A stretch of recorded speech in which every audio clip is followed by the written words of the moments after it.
अब हम स्टार्ट करेंगे इलस्ट्रेशन नंबर 1 अकाउंटिंग इक्वेशंस। बेटा इसका फॉर्मेट बनाया जाता है, ये इसका फॉर्मेट है। सबसे पहले सीरियल नंबर लिखा जाता है, उसके बाद ट्रांजैक्शन लिखी जाती है। ट्रांजैक्शंस में नंबर 1 नंबर 2 इस तरीके से बता रखा होगा कि बिजनेस स्टार्ट किया, फर्नीचर खरीदा, तो वो ट्रांजैक्शंस आपको इसको इंग्लिश में लिखना है। उसके बाद यहाँ एसेट्स का कॉलम बनेगा, कौन कौन सी एसेट्स आएंगी उसका कॉलम बनाते जाएंगे। उसके बाद लायबिलिटी, मैंने आपको बताया लायबिलिटी में 2 कॉलम आएंगे, लायबिलिटी प्लस कैपिटल। ठीक है, अब कैसे कैसे करेंगे। जैसे हमारे पास सीरियल नंबर 1 लिखा, सबसे पहली ट्रांजैक्शन कह रहा है कि Gopal started business with 75,000 as capital. यानी कि यहाँ पे ट्रांजैक्शन नंबर 1 क्या है कि गोपाल ने बिजनेस स्टार्ट किया, गोपाल स्टार्टेड बिजनेस। ठीक है, आपको पूरा लिखना है, मैं आपको शॉर्ट में बता रही हूँ कि गोपाल ने एक बिजनेस स्टार्ट किया। जब गोपाल ने बिजनेस स्टार्ट किया तो गोपाल ने बिजनेस जब स्टार्ट किया तो हमारे पास कैपिटल आई सबसे पहले, तो क्योंकि बिजनेस में जो भी सबसे पहले पैसा लगाया जाता है वो हमारी कैपिटल में आती है।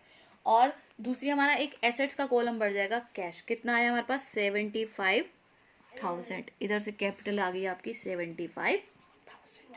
ठीक है, मैंने आपको बताया था जैसे ट्रांजेक्शन खत्म होती जाएगी आपको पता चलता जाएगा कि आपका बैलेंस बराबर आ रहा है। यहाँ कैश 75, यहाँ लायबिलिटी 75। ठीक है, अब आते हैं हम सेकंड पे। सेकंड ट्रांजैक्शन क्या कह रही है, Gopal purchase furniture for cash. अब गोपाल ने फर्नीचर परचेज किया, फर्नीचर परचेज हो गया। नेक्स्ट हो गई फर्नीचर परचेज्ड। अब बेटा जब हम कोई चीज परचेज करते हैं तो हमारे यहाँ से कैश जाएगा, लेकिन वो फर्नीचर तो आएगा, तो इसका मतलब क्या होगा कि कैश हमारा कम हो जाएगा। यहाँ पर हम इसका क्या करते हैं, इनका बैलेंस ऊपर से नीचे उतारते हैं। ठीक है, अब हमने यहाँ से कैश हमारा कम हुआ, कितने का फर्नीचर खरीदा उसने 5,000 का, तो 5,000 यहाँ पर कम हो गई, लेकिन हमारा एक कॉलम बन गया फर्नीचर का। किसका कॉलम बन गया, फर्नीचर। और फर्नीचर कितने का खरीदा हमने 5,000 का, यानी कि जितने का सामान खरीदा उतने पैसे हमने दे दिए और वो चीज हमारे पास आ गई। अब हम इसको लाइन लगाकर इसका टोटल कर लेते हैं। अब देखो 75 में से 5 गए तो कितने बचे 70,000, यहाँ पर फर्नीचर का 5,000, इन दोनों का टोटल करेंगे तो कितना आएगा 75, और इसका टोटल भी कितना आया 75। यानी कि इनके जो है टोटल हमेशा कैसे आते जाएंगे, बराबर आते जाएंगे। बेशक आप यहाँ पे बीच में प्लस के साइन भी लगा सकते हैं। ठीक है, अब नेक्स्ट है तीसरी ट्रांजैक्शन। तीसरी ट्रांजैक्शन में क्या कह रहा है, Gopal purchase goods for cash, purchase goods for cash. ठीक है, अब गुड्स मतलब क्या होता है कि उसने अपने बिजनेस के लिए माल खरीदा। अब जब वो माल खरीदेगा तो कैश खरीद रहा है, कितने का खरीद रहा है 20,000 का। कितने का खरीदा 20,000 का, तो 20,000 का जब वो माल खरीदेगा तो यहाँ से 20,000 उसके कम हो जाएंगे, लेकिन उसके पास माल बढ़ जाएगा। क्या बढ़ेगा, माल। तो एक कॉलम और बन जाएगा गुड्स का, कितने का 20,000 का। ठीक है, यहाँ पर 50,000, ये हो गया 5,000 और ये हो गया 20,000। अब इसका फिर टोटल करके देखो, इसके बराबर आएगा। ठीक है, हमेशा टोटल क्या है, बराबर आ जाएगा। एक चीज और होती है अकाउंट्स में बेटा कि हमेशा डबल सिस्टम फॉलो होता है। ठीक है, इसको बोलते हैं डबल एंट्री सिस्टम। इसका क्या मतलब है कि जब हम कुछ खरीदते हैं तो उसके लिए हमें कुछ देना पड़ता है। ठीक है, एक हाथ लेना एक हाथ देना, तो जो चीज हमारे हाथ से जाएगी उसको माइनस करना है और जो चीज हमारे हाथ में आएगी उसको ऐड करना है। ये चीज ध्यान रखना सबसे मेन। अब आते हैं हम फोर्थ ट्रांजैक्शन पे। फोर्थ में कह रहा है Gopal purchase goods on credit. Gopal ने क्या किया, Gopal purchased goods on credit, यानी कि गोपाल ने उधार माल खरीदा। अब गोपाल ने उधार माल तो खरीदा, लेकिन माल तो उसका बढ़ जाएगा।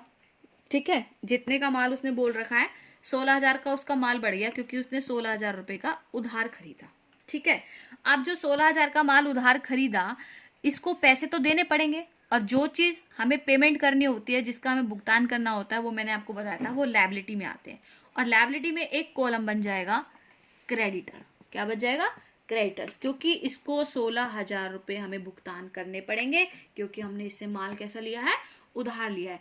जब हमने इससे माल उधार लिया है, माल तो हमारा बढ़ेगा, लेकिन भविष्य में हमें इसके पास पेमेंट करनी पड़ेगी। तो ये इसका टोटल देखा हमने फिर 50,000, यहाँ पर 5,000, यहाँ पर 36,000।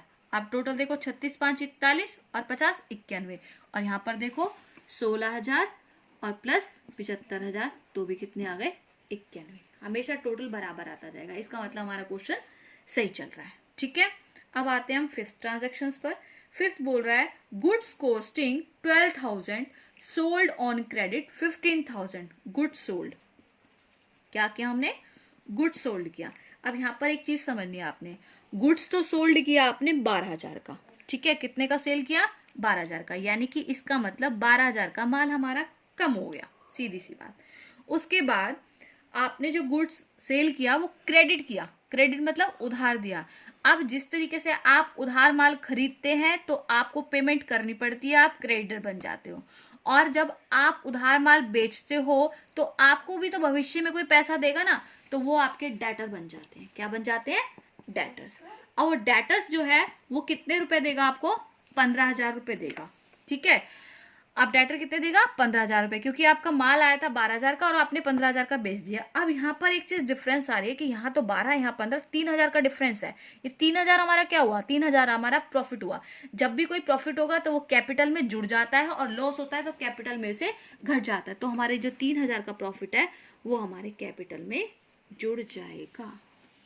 अब आया 50,000, 5,000, इसको माइनस कर देंगे तो ये आ गया 24,000, 15,000, 16,000 और ये हो गया 78,000। अब इसका टोटल करके देखो 78 और 16 94, और इसका करके देखो 5 और 5 20 20 44, और ये हो गया 94।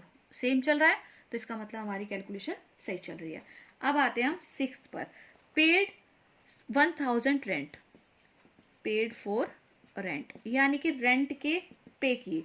जब हम रेंट के पे करेंगे, ठीक है, रेंट क्या होता है कि किराए पर हमने कोई दुकान ले रखी है, उसका हमें रेंट पे करना है।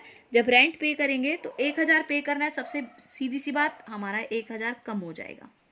ठीक है, जब पेड रेंट किया हमारी कैपिटल कम हो जाएगी, क्योंकि हमारी जितनी बिजनेस में कैपिटल लगी हुई है तो ओवरऑल वो हमारा कम हो जाएगा। तो यहाँ पर हमारा कम हो गया 77,000, 16,000,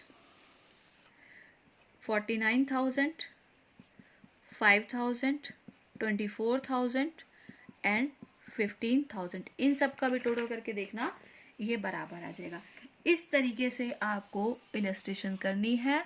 इलस्ट्रेशन 1 आपकी कंप्लीट हो चुकी है, और अगर आपको इसी क्वेश्चंस की बैलेंस शीट बनाने के लिए कहा जाएगा तो आप बैलेंस शीट कैसे बनाओगे, जैसे अभी मैंने बैलेंस शीट का परफॉर्मा लास्ट वीडियो में बताया था।